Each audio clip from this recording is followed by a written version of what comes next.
আজ আমি করব হচ্ছে তড়কা ডাল। তড়কা ডালটা কেমন করে করব দেখো, আমার মতন করে করব। তড়কা ডালের মধ্যে আমি আলু দিয়ে সেদ্ধ বসিয়ে দিয়েছি, নুন দিয়ে একটু সেদ্ধ বসিয়ে দিয়েছি। আর এদিকে আদা কুচি, লঙ্কা কুচি, পেঁয়াজ কুচি, টমেটো কুচি, ক্যাপসিকাম কুচি, আর তার সাথে একটু নুন হলুদ দিয়ে মাখা মাখা করে একটু কষিয়ে কষিয়ে নিচ্ছি। এর মধ্যে কিচ্ছু দেবো না, শুধু একটু জিরে গুঁড়ো দেবো, ব্যাস, আর কিচ্ছু না। এই হয়ে যাবে আজকে তড়কার ডাল করব আলু দিয়ে ফ্রাই। কারণ কি বলো তো, এটা তো আমি রুটি দিয়ে খাবো না। রুটি দিয়ে খেলে ডিম দিতাম, ডিম দেবো না, যেহেতু নবরাত্রি চলছে তাই ডিমটা খাবো না। এই কদিন ডিম খাইনি আমি, ডিম মাছ মাংস আমরা খাইনি।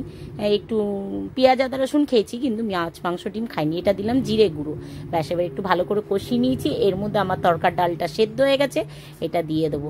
আমার কর্তামশাইকে এরকম করে দিলে কর্তামশাই ভীষণ ভালো খায়, ভীষণ ভালো খায়। ও তো রুটি আমাদের গরমে কেউ খেতে চায় না, তো রুটিটা আমরা একটু কমই খাই, কারণ রুটি খেলেই অ্যাসিডিটি হয়ে যায়। দেখো আলু দিয়েছি, পুরো ডাল সেদ্ধ হয়ে গেছে, দুটো সিটি দিয়েছি। দুপুরবেলায় ভিজিয়ে রেখেছিলাম ডালটাকে, দুটো সিটি দিয়েছি। মাখা মাখা এটাকেও বেশ ভালো করে নেবো, পুরো গাঢ় গাঢ় করবো। আর একদম গরম ভাতের মধ্যে ও জাস্ট জমে যাবে, জমে যাবে।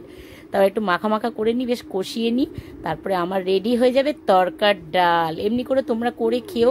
সবাই তো আলু ছাড়া খাও, আমি বোধহয় এই প্রথম যে আলু দিয়ে তরকার ডাল করে খাচ্ছি। তো কমপ্লিট, দেখেছো পুরো একদম, দেখো।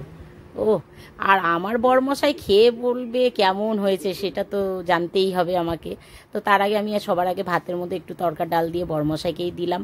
আর বরমশাই খেয়ে বলছে দারুণ হয়েছে, তরকার ডালটা দারুণ হয়েছে। ঝাল কম দিয়েছিলাম যেহেতু ছেলে খায় না। তার সাথে একটা কাঁচা পেঁয়াজ। টাটা।